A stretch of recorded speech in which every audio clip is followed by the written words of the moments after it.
મને લાગે છે મારે રાધાના મમ્મી પપ્પાની જાણ કરી દેવી જોઈએ.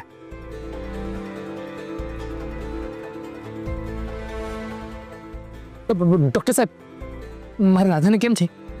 તમે કહ્યું ને કેમનું મારે એને સીટી સ્કેન કરવું પડશે, માટે પેશન્ટને અમે ત્યાં જ લઈ જઈએ. ઠીક છે, હું પણ તમારી સાથે. એક્સક્યુઝ મી મિસ્ટર, તમે અહીં રાહ જુઓ, ત્યાં તમારે આવવાની કોઈ જરૂર નથી. ટેસ્ટ થઈ જશે એટલે પેશન્ટને અમે લઈ આવશું. Thank you.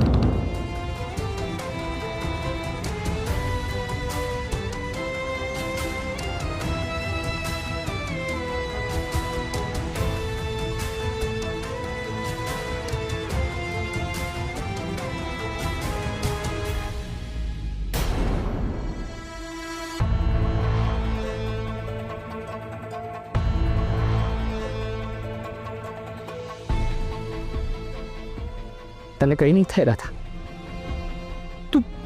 તું જલ્દીથી સાજી થઈ છે. પછી સાંજે આપણે તારા મમ્મી પપ્પાના ઘરે પણ જવાનું છે ને? સાજી થઈ છે.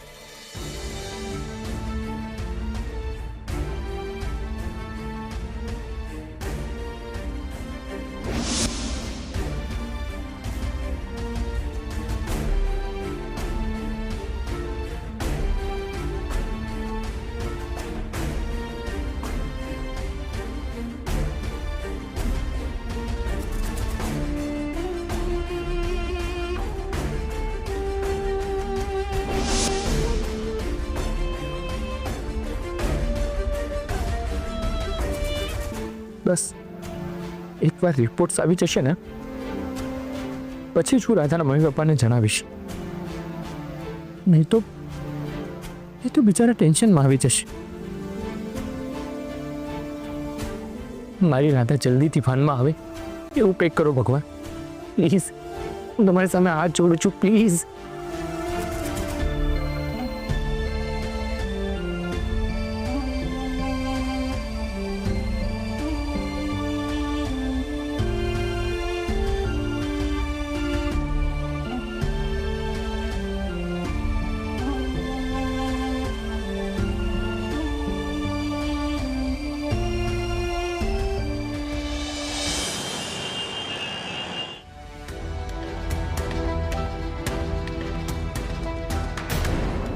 ડૉક્ટર સાહેબ, મારી રાધા હજી સુધી ભાનમાં કેમ નથી આવી?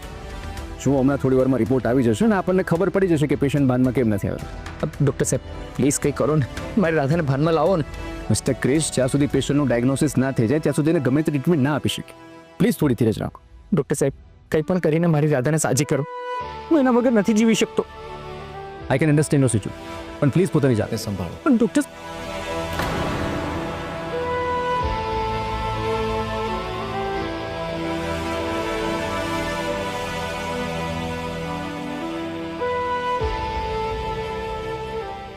રાધાનો કોઈ સિરિયસ પ્રોબ્લેમ તો નહીં થયો હોય ને? આટલા મોટા ઘરની દીકરી મારી સાથે જીવનના દરેક તબક્કે સાથ આપી રહી છે. મારી દરેક નાની મોટી વાતનું ધ્યાન રાખે છે અને હું આજે એના માટે કંઈ જ નથી કરી શકતો. રાધા, પ્લીઝ જલ્દીથી ભાનમાં આવી જા. Please please please.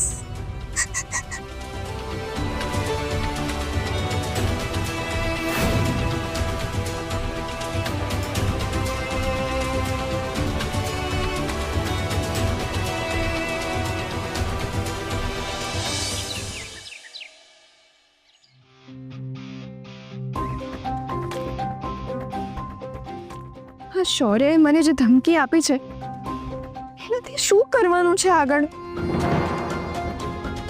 મારે કંઈક તો કરવું પડશે. શું કરું?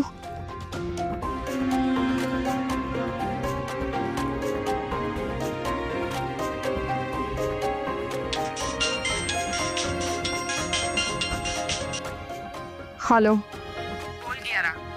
પાછું શું થયું? કેમ ફરીથી ફોન કર્યો? આ શૌર્ય નામનો પ્રોબ્લેમ મારા જીવનમાં લખાયેલો છે ફિયા. શું કરું ને મને તો કાંઈ નથી સમજાતું. તારું જજમેન્ટ એકદમ પરફેક્ટ હતું ફિયા. એ ફેક કોલ શૌર્યએ નહોતો કર્યો. એ તને કેવી રીતે ખબર પડી? અરે શૌર્ય જે કંઈ પણ કરે છે ને એ બધું કહીને કરે છે. હમણાં થોડી વાર પહેલા જ એનો મને ફોન આવ્યો હતો. એ કહેતો હતો કે હવે તું તૈયાર રહેજે અને એ કંઈક કરવાનો છે. અને જે કંઈ પણ કરશે ને એ ખતરનાક હશે. ફિયા, હું તો શું કરું ને મને કંઈ નથી સમજાતું. અને મેં બહુ વિચાર્યું પણ ખરું, પણ મને કંઈ નથી સમજાતું એ કે શું કહેવા માંગે છે. જો કિયારા, તું ઈચ્છતી હોય ને તો તારે કંઈ કરવું પડશે. એટલે તું કહેવા શું માંગે છે? હું શું કરું? જ્યારે આવું કંઈ થાય ને ત્યારે સામેવાળાને એના જ પ્રોબ્લેમમાં અટવાઈ નાખવાનો, જેથી કરીને આપણા વિરુદ્ધ કંઈ કરી ના શકે. ફિયા, તું શું કહેવા માંગે છે? કિયારા, જ્યારે આપણે આપણા દુશ્મનને દબાવવો હોય ને તો આપણને આપણા દુશ્મનની દુખતી નસ ખબર હોવી જોઈએ. તમે જેવી એને દબાવો ને એટલે તરત જ એ ચૂપ થઈ જાય. તો શૌર્યને દુખતી નસ કઈ છે? Very simple. ઉર્મિલા નાણાવટી, શૌર્યની મમ્મી અને એની લાડકી રાધા ભાભી. હા, પણ એનું હું શું કરું? શું કરવું એટલે? એની મમ્મીને કંઈ થાય તો છોકરાઓ હેરાન થાય કે નહીં? હા, તો તારી પાસે જે હુકમનું પત્તું છે ને એને ઉતારવાનો સમય આવી ગયો છે. જે વાત ઉર્મિલા નાણાવટીથી ક્રિશ અને રાધાએ છુપાવી રાખી છે ને એ વાત કહેવાનો સમય આવી ગયો છે. Oh I see. હવે મને સમજાયું. Piya, seriously you are so genius. એમને તને લોકો ડેવિલ નથી કહેતા. Thank you so much. Bye.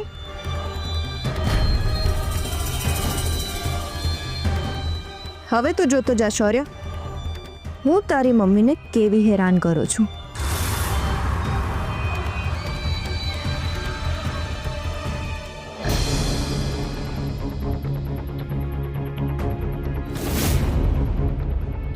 હવે આ કિયારા ઉર્મિલા માસીને શું તકલીફ આપવા માંગે છે?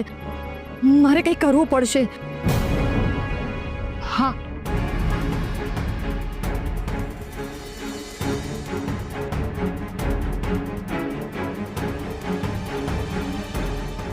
હા હા શૌર્યભાઈ,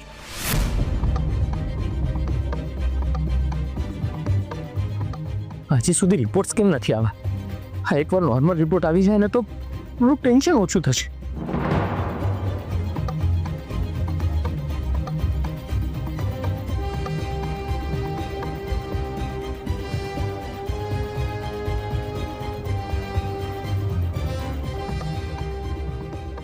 એક્સક્યુઝ મી સર, તમને ડૉક્ટર સાહેબ તેમના કેબિનમાં બોલાવે છે.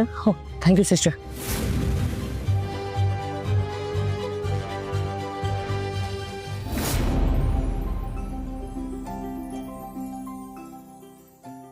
નીલા, હું તને કંઈ કામમાં હેલ્પ કરું?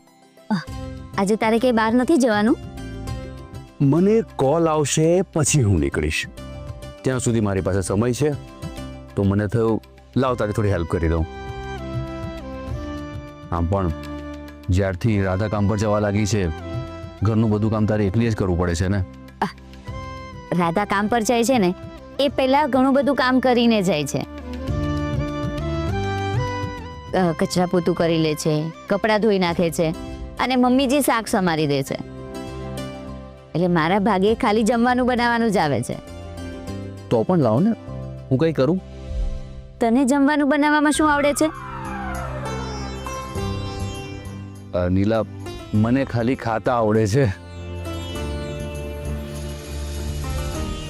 આ બહુ સારું આવડે છે તને. તું એક કામ કર, ક્રિશ પાસેથી જમવાનું બનાવતા શીખી જા. એટલે તું આ વાતો કરે છે ને એની સાથે જમવાનું પણ બની જાય.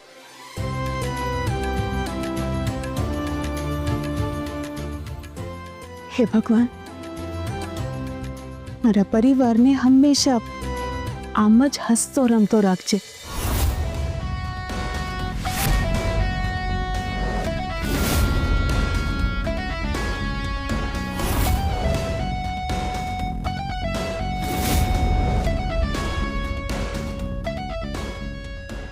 મારા પરિવારને ક્યારેય કોઈની નજર ના લાગે.